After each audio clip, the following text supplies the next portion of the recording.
দেখেন হাদিসের কিতাবের মধ্যে আছে আল্লাহ পাক রব্বুল আলামিন যখন এরকম একটি মজলিস থাকে যে মজলিসের মধ্যে কুরআন হাদিসের আলোচনা করা হয়, এই জায়গাটুকু আসমান পর্যন্ত আল্লাহ তাআলার আরশ পর্যন্ত এই এখান থেকে একটি আলো চমকাতে থাকে, তখন আল্লাহ পাক রব্বুল আলামিন ফেরেশতাদেরকে বলেন, হে আমার ফেরেশতা সকল, দুনিয়ার জমিনে এমন কি হচ্ছে যেখান থেকে এরকম একটি নূর, এরকম একটি আলো চমকাচ্ছে? তখন ফেরেশতাগণ বলেন যে রব, সেখানে তো আপনার কিছু বান্দা, আপনার কিছু পিয়ারে বান্দা সেখানে বসে কোরআনের হাদিসের আলোচনা করতেছেন, কোরআন হাদিসের আলোচনা শুনতেছেন। তখন আমার আল্লাহ পাক রব্বুল আলামিন ফেরেশতাদেরকে বলেন, হে ফেরেশতা, তারা কি আমাকে দেখেছে কখনো? তখন ফেরেশতা সকল বলেন, না হে রব, আপনাকে তো তারা কখনো দেখে নাই। আল্লাহ পাক রব্বুল আলামিন বলেন, তারা আমাকে না দেখে, কখনো আমাকে না দেখে শুধু আমার হাবিব, আমার পিয়ারে হাবিব মুহাম্মদুর রাসূলুল্লাহ সাল্লাল্লাহু আলাইহি ওয়াসাল্লাম শুধু বলেছে, সেই কথার উপর বিশ্বাস করে, আমাকে বিশ্বাস করে আমার উপর ঈমান আনে, তোমরা সকলে সাক্ষী থাকো, তাদেরকে আমি মাফ করে দিলাম। বলুন না সুবহানাল্লাহ। তো এরকম একটি মুবারক মজলিস হলো কুরআন হাদিসের আলোচনার মজলিস। আমাদের মতো এরকম কত মানুষ আছে এখনো দোকানপাটে বসে আছে, দুনিয়াবি কাজের মধ্যে লিপ্ত, কিন্তু দেখেন আল্লাহ পাক রব্বুল আলামিন আমাদেরকে মহাব্বত করিয়া বাকি অন্য লোকদের থেকে আমাদেরকে বাছাই করে আমাদেরকে এরকম একটি মজলিসে আসার তৌফিক দিয়েছেন। তো আমি যে আয়াতে কারিমা তেলাওয়াত করলাম, উক্ত আয়াত এবং হাদিসকে সামনে রেখে আপনাদের সামনে কিছু কথাবার্তা বলার চেষ্টা করব। ওমা তৌফিক ইল্লা বিল্লাহ। দেখেন, আমরা তো, আমার পিতা মুসলিম, আমার দাদা মুসলিম, আমার দাদার দাদা মুসলিম, সেই হিসাবে আমরা ইসলাম পেয়ে গেছি অতি সহজে। ইসলামের জন্য আমরা কোনো কুরবানি করতে হয় নাই, আমরা কোনো পরিশ্রম করতে হয় নাই, সহজভাবে আমরা ইসলাম পেয়ে গেছি। সেই জন্য ইসলামের কদর করতে আমরা জানি না। মসজিদগুলোর মধ্যে দেখা যায় মুসল্লি হয় না। এত সুন্দর মসজিদ আমরা তৈরি করেছি, যদি আমরা সেই মসজিদের মধ্যে গিয়ে নামাজ না পড়ি, 5 ওয়াক্ত নামাজ জামাতের সঙ্গে না পড়ি, তাহলে এরকম সুন্দর মসজিদ তৈরি করে আমাদের কি লাভ? সেই হাসর দিনে আমরা কি জবাব দেব? রাসূল আকরাম সাল্লাল্লাহু আলাইহি ওয়াসাল্লাম কতই না কষ্ট করেছেন এই দিনের জন্য, এই ইসলাম আমাদের পর্যন্ত পৌঁছাতে কত কষ্ট করেছে। রাসূল আকরাম সাল্লাল্লাহু আলাইহি ওয়াসাল্লাম যখন ইসলামের কথা বলে, তখন আপন চাচা, যে চাচা তাকে এত মহব্বত করে, এত ভালোবাসে, সেই চাচা তার বিরোধিতা শুরু করে দিয়েছে। আবুল আহাব, সেই আবুল আহাব যখন রাসূল আকরাম সাল্লাল্লাহু আলাইহি ওয়াসাল্লামের জন্মের সুসংবাদ পেল, তার দাসী এসে যখন তাকে বলল যে আপনার ভাতিজা হয়েছে, সেই কথা শুনে আবুল আহাব এত আনন্দ হয়েছে, আনন্দ হয়ে বলে, যাও তুমি শুনে রাখো, আজ থেকে তুমি যে আমার ভাতিজার সুসংবাদ দিয়েছো, আমার ভাতিজা যে আজকে দুনিয়ার মধ্যে আগমন করেছে, এই সুসংবাদ যে তুমি আমাকে দিয়েছো, তুমি শুনে রাখো, আজ থেকে তুমি চিরতরে তুমি আজাদ করে দিলাম তোমাকে। এত আনন্দ হয়েছে যে মহা মূল্যবান সে দাসীকে আজাদ করে দিয়েছে। এত মহব্বত করতেন, এত আশেক ছিলেন আমার রসুলের। কিন্তু যখন রাসূল আকরাম সাল্লাল্লাহু আলাইহি ওয়াসাল্লামের কাছে যখন এই আয়াত নাজিল হলো যে ওয়ানজির, যখন রাসূল আকরাম সাল্লাল্লাহু আলাইহি ওয়াসাল্লামের কাছে এই আয়াত নাজিল হলো, ওয়ানজির আশিরাতাকাল আকরাবিন, হে মুহাম্মদ, তুমি তোমার নিকটস্থ যত আত্মীয় স্বজন আছে তাদেরকে তুমি এই একত্ববাদ ধর্মের দাওয়াত দাও, তাদেরকে আখিরাত সম্পর্কে অবগত করো, তাদেরকে ভীত প্রদর্শন করো। তখন মুহাম্মদ সাল্লাল্লাহু আলাইহি ওয়াসাল্লাম যখন এই কথা বলার জন্য ওনার আত্মীয় স্বজন, ওনার চাচাদেরকে একত্রিত করে তাদেরকে বললেন, একটি পাহাড়ের মধ্যে নিয়ে গেলেন। সেই পাহাড়ের মধ্যে নিয়ে গিয়ে বলেন, হে আমার সম্প্রদায়ের লোক, আমার পিয়ারের মানুষ, আমার মোহাব্বতের মানুষ, আমি যদি এখন আপনাদেরকে বলি পরবর্তী যে আরেকটি পাহাড় দেখা যাচ্ছে, সেই পাহাড় থেকে একদল লোক অস্ত্র শস্ত্র অবস্থায় সজ্জিত হয়ে তোমাদের উপর আক্রমণ করার জন্য আসছে, তাহলে কি তোমরা আমার কথা বিশ্বাস করবে? তখন সে আবু লাহাব সহকারে সকলে উপস্থিত, সকলে বললে এক সুরে এক সঙ্গে তারা বলে, অবশ্যই অবশ্যই তুমি হলে আল আমিন, তুমি হলে সত্যবাদী, তোমার কথা আমরা না বিশ্বাস করে কিভাবে থাকি? ছোটবেলা থেকে এই পর্যন্ত তুমি কখনো মিথ্যা কথা বলো নাই, আরবের মধ্যে মক্কার মধ্যে এরকম নজির কেউ দেখাতে পারবে না, তুমি তো আল আমিন, তুমি তো সত্যবাদী, অবশ্যই আমরা তোমার কথা বিশ্বাস করব। তখন রাসূল আকরাম সাল্লাল্লাহু আলাইহি ওয়াসাল্লাম বলেন, তাহলে শুনে রাখো, আমি পৃথিবীর মধ্যে যে কারণে অবতীর্ণ হয়েছি, আল্লাহ পাক রব্বুল আলামিন যে কারণে পৃথিবীর মধ্যে আমাকে প্রেরণ করেছেন, তার উদ্দেশ্য একমাত্র কারণ হলো একত্ববাদের দাওয়াত দেওয়া, ইসলামের দাওয়াত দেওয়া। তোমরা আল্লাহর সাথে কাউকে শরীক করিও না, তোমরা লুত উজ্জার পূজা করিও না। তখন তো এতক্ষণ সবকিছু ভালো ছিল, সকলে তার কথা মানত, কিন্তু যখন তাদের মূর্তির বিরুদ্ধে কথা বলা শুরু করলো, যখন আল্লাহর প্রতি ঈমান আনার কথা বলল, তখন তারা নিজের চাচা, নিজের সম্প্রদায়ের, নিজের আপন মানুষগুলো বেঁকে বসলো। তখন আবু লাহাব বলল, আলী হায়জা দাউতানা, তুমি কি এইসব উল্টাপাল্টা কথা বলার জন্য আমাদেরকে উপস্থিত করেছো? বলুন না নাউজুবিল্লাহ। সে পিয়ারে চাচা, যে চাচা ভাতিজার জন্য জীবন দিতে প্রস্তুত, সেই চাচা বললে, এরকম উল্টাপাল্টা কথা বলার জন্য আমাদেরকে এখানে উপস্থিত করেছো? তখন আল্লাহ পাক রব্বুল আলামিন বলেন, সূরা লাহাব নাজিল করলেন, তাব্বাত ইয়াদা আবি লাহাবি ওয়া তাব মা আগনা আনহু মালুহু ওয়া মা কাসাব। আল্লাহ পাক রব্বুল আলামিন তখন এই আয়াত নাজিল করে দিলেন, নাজিল করে বললেন, আমার হাবিবের ধ্বংস হবে না, বরং তুমি ধ্বংস হবে, তোমার মাল সম্পত্তি, তোমার বাচ্চা কাচ্চা যারাই আছে, কেউ তোমাকে আমার আযাব থেকে রক্ষা করতে পারবে না। এত মহাব্বত করতেও সে চাচা যখন ইসলামের কথা বসলো, তখন সে চাচা বেঁকে বসলো। এমনই ভাবে যখন আবু তালেব রাসূল আকরাম সাল্লাল্লাহু আলাইহি ওয়াসাল্লামকে এত মহব্বত করতেন, সবসময় বলতেন, আমার বাপ মরা ভাতিজা, তার মাকেও পাই নাই, সেই ভাতিজাকে যদি আমি না দেখি, আমার সেই ভাতিজাকে কে দেখবে? যখন মুহাম্মদ রাসূলুল্লাহ সাল্লাল্লাহু আলাইহি ওয়াসাল্লাম ইসলামের দাওয়াত দিতেন, তখন আরবের আবু জাহেল, আবু লাহাব, উতবা, সাইবা, আরো যে লিডারগুলো আছে, সর্দার, সেই নেতাগুলা শক্তি একত্রিত হইয়া তারা পরামর্শ করলো যে আমরা তার চাচার কাছে গিয়ে তার ব্যাপারে নালিশ দেব, যেন তাকে এই কথা বলা বন্ধ করতে পারি। তখন সবগুলা একত্রিত হইয়া রাসূল আকরাম সাল্লাল্লাহু আলাইহি ওয়াসাল্লামের চাচার কাছে গেলেন, গিয়ে বললেন, হে আবু তালেব, তোমার ভাতিজা কি শুরু করে দিয়েছে? তুমি তো আমাদের কুরাইশ বংশের সম্মানিত লোক, সম্ভ্রান্ত লোক, তোমার ভাতিজা উল্টাপাল্টা কথা বলে নতুন এক ধর্ম নিয়ে এসেছে, সেই ধর্মের দাওয়াত দেয়, আমাদের বাপদাদার যে ধর্ম পালন করে আসছে, আমাদের মূর্তিগুলার বিরোধিতা করে একত্ববাদের দাওয়াত দেয়। তুমি তোমার ভাতিজাকে সামালো, আর না হয় তুমি বলে দাও, আমাদের কাছে তোমার ভাতিজাকে সুপর্দ করে দাও, কিভাবে শায়েস্তা করতে হয় আমরা দেখে নেব। বলুন না নাউজুবিল্লাহ। সেই মক্কার কাফেররা মিলে এই পরামর্শ করল।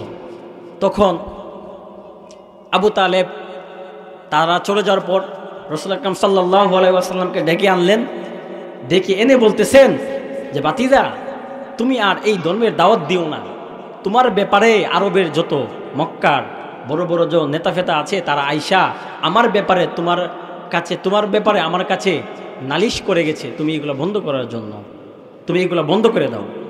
তখন রাসূল আকরাম সাল্লাল্লাহু আলাইহি ওয়াসাল্লাম এই কথা শুনে এত কষ্ট পেলেন, কষ্ট পেয়ে কান্নাকাটি শুরু করে দিলেন।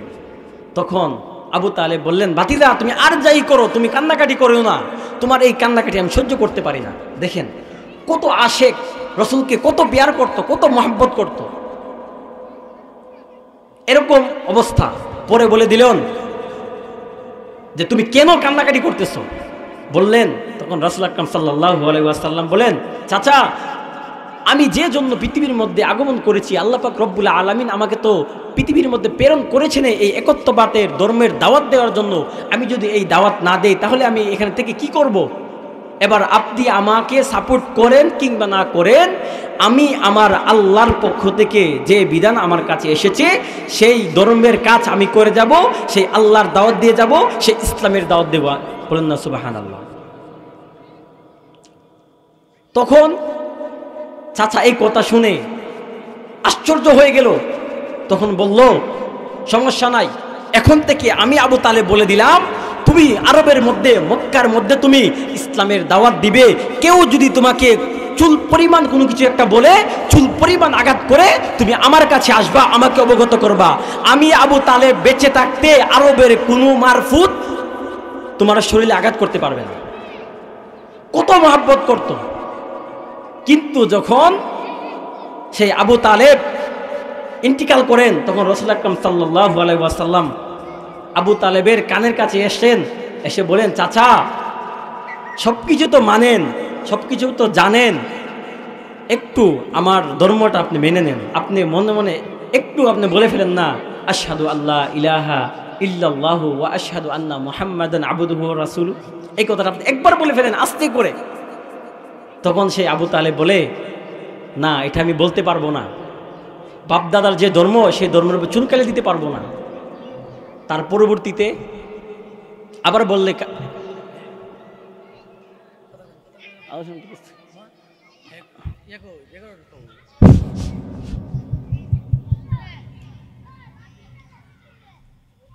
কি হলো? হ্যালো,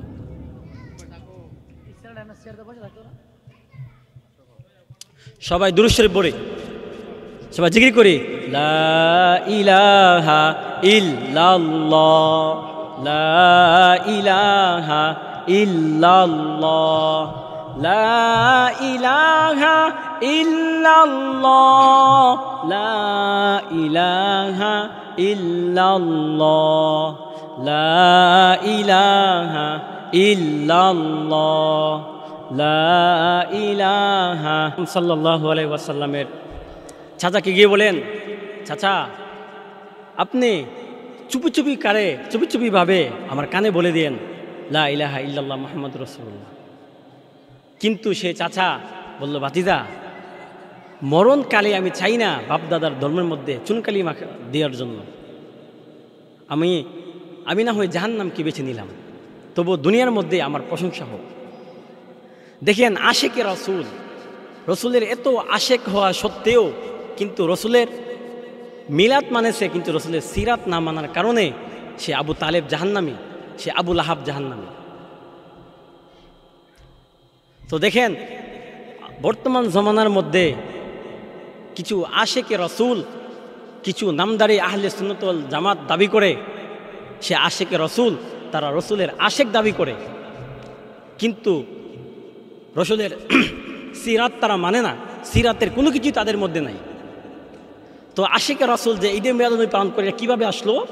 1974 সালের পূর্বে কখনো বাংলাদেশের মধ্যে আশিকে রাসূল এরকম ওরা ঈদে মিলাদুন্নবী নামে কোনো বেদাতি কার্যক্রম করতো না। কিন্তু যখন চট্টগ্রামের বেদাতিরা পাকিস্তানের এক বেদাতিকে দাওয়াত করে বাংলাদেশের চট্টগ্রামের মধ্যে নিয়ে আসে, সে বেদাতি এসে 1974 সালে সে ঘোষণা করে আজ থেকে বাংলাদেশের মধ্যে জশ্নে জুলুসে ঈদে মিলাদুন্নবী হবে, পালন করা হবে। সে এই ঘোষণা দেয় 1974 সালের পর থেকে সেই বাংলাদেশের মধ্যে ঈদে মিলাদুন্নবী পালিত হয়। এর আগে কখনো ঈদে মিলাদুন্নবী পালিত হয় না। আমি সুস্পষ্ট ভাষায় বলতে চাই, 1971 সালে এই বাংলাদেশের মানুষ পাকিস্তানের বিরুদ্ধে যুদ্ধ করেছে, এক সাগর রক্তর বিনিময়ে এই দেশকে স্বাধীন করেছে। সেই পাকিস্তান থেকে জশ্নে জুলুসে ঈদে মিলাদুন্নবী নামে কোনো বেদাতি কার্যক্রম এই বাংলাদেশের মধ্যে আমদানি হওয়ার জন্য। বাউল শিল্পী, সে ইউটিউবের মধ্যে আমি তার একটি গান দেখেছিলাম, সেই গানের মধ্যে বলে, হারে মুর্শিদ চরণ অমূল্য দন ঘোষণা কোরআনের, মুর্শিদ চরণ অমূল্য দন ঘোষণা কোরআনের, মানে মুর্শিদের পা অমূল্য রত্ন কোরআনের মধ্যে নাকি আছে, বলেন না নাউজুবিল্লাহ। তারপরে বলে, আমার জীবন বিলাইয়া দিব রে আমি মুর্শিদের চরণে, বলেন না নাউজুবিল্লাহ। তার জীবন মুর্শিদের লেগে দিয়ে দিব, কেল্লা বাবার জন্য দিয়ে দিব, কিন্তু রসুলের জন্য দিবে না।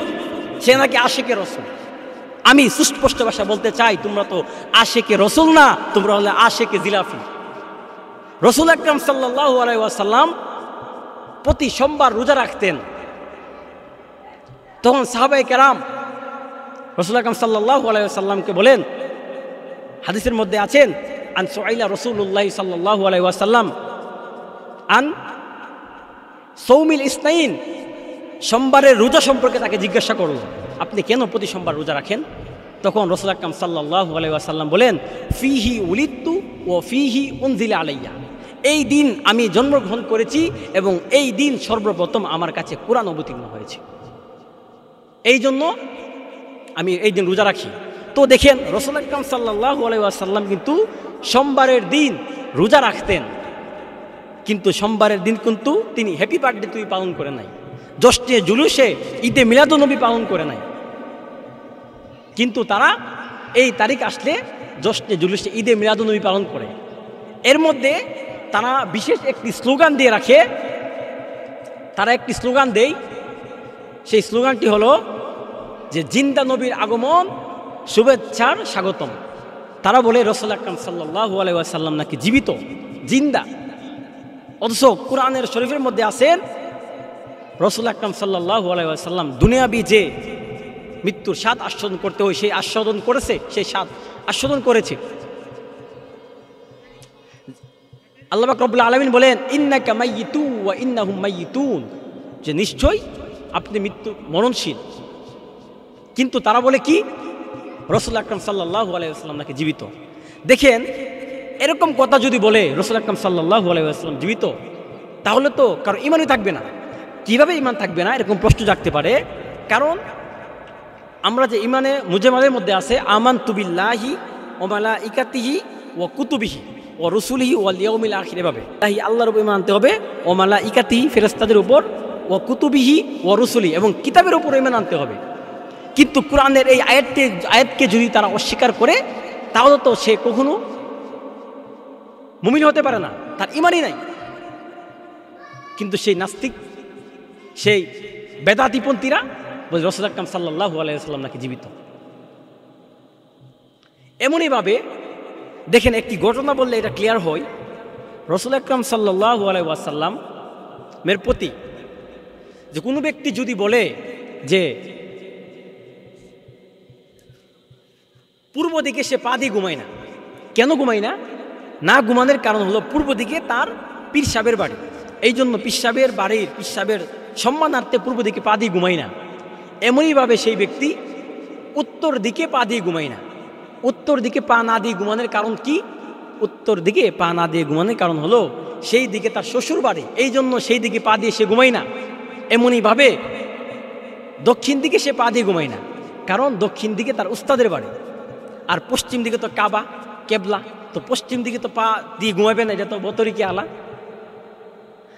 ওই ব্যক্তির এই অবস্থাতে অতি ভক্তি চোরের লক্ষণ।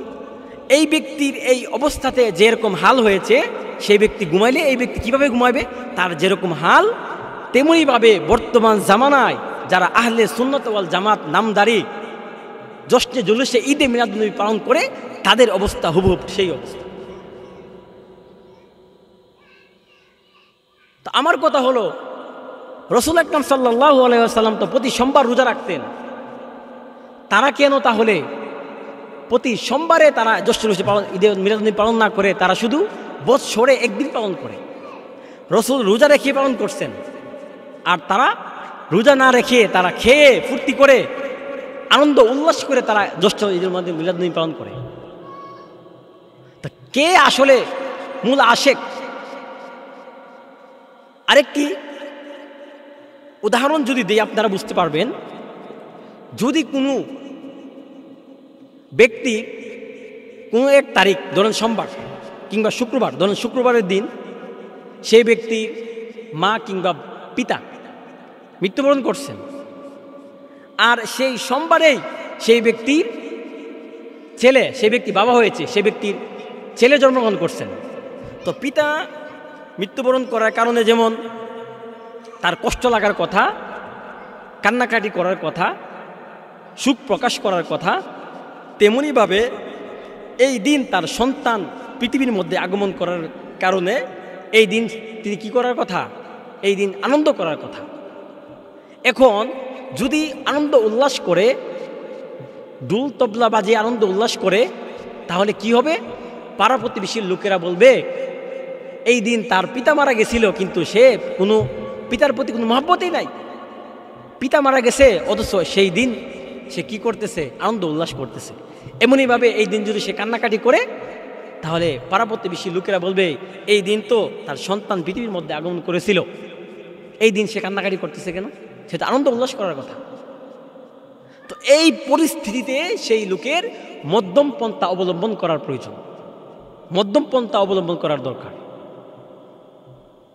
কিন্তু বর্তমান জামানায় যারা বেদাতি আছে, নামদারি সুন্নি, তারা কিন্তু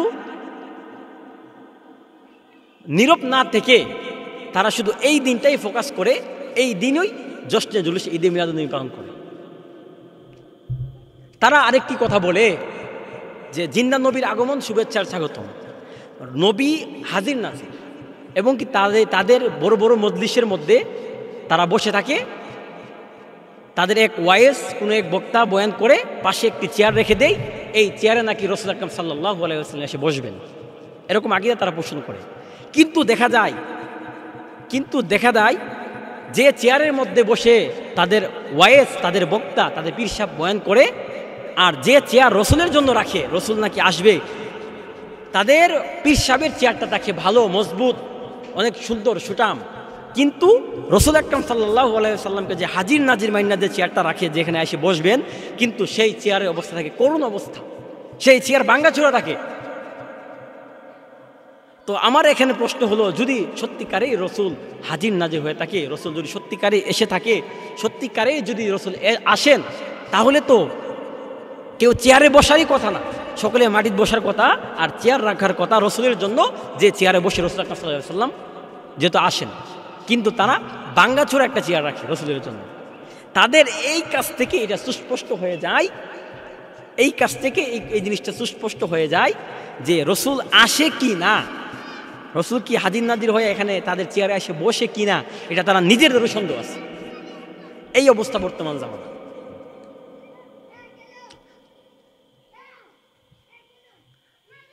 আমি একটি ঘটনা বলি। হযরত আহনাস রাদিয়াল্লাহু তাআলা আনহু রাসূল আকরাম সাল্লাল্লাহু আলাইহি ওয়াসাল্লামের বিরোধিতা করত। সে কাফের ছিল,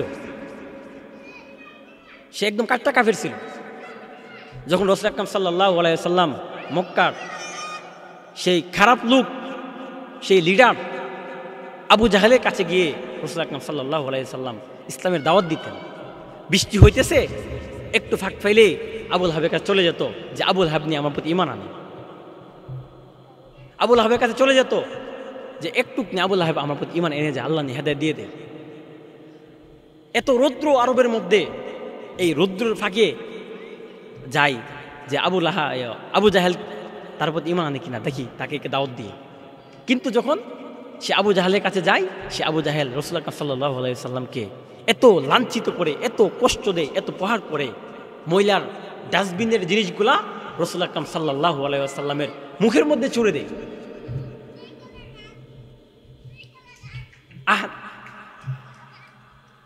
মক্কার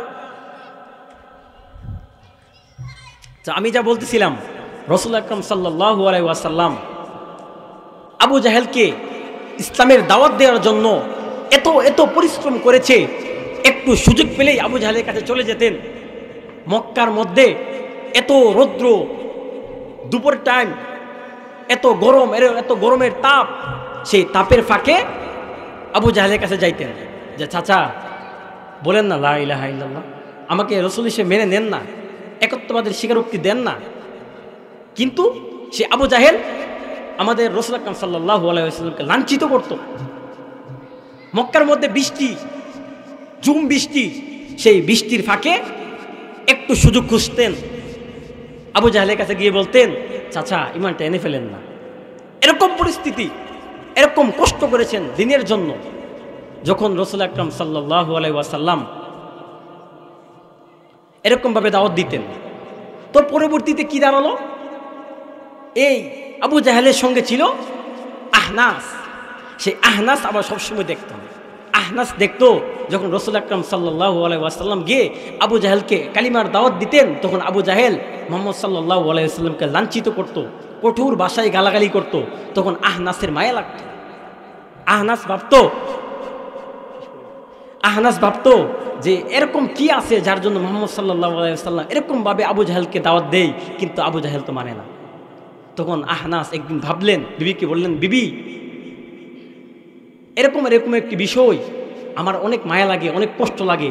যদি ইসলাম ধর্ম সঠিক ধর্ম না হতো তাহলে তো মুহাম্মদ সাল্লাল্লাহু আলাইহি ওয়াসাল্লাম এরকমভাবে লাঞ্ছিত হওয়ার পরও আবু জাহেলকে কালিমার দাওয়াত দিতেন না। তখন এই জিনিসটা আমাকে অনেক কাঁদায়। তখন আহনাস গোপনে গোপনে আবু জাহেলের কাছে চলে গেলেন।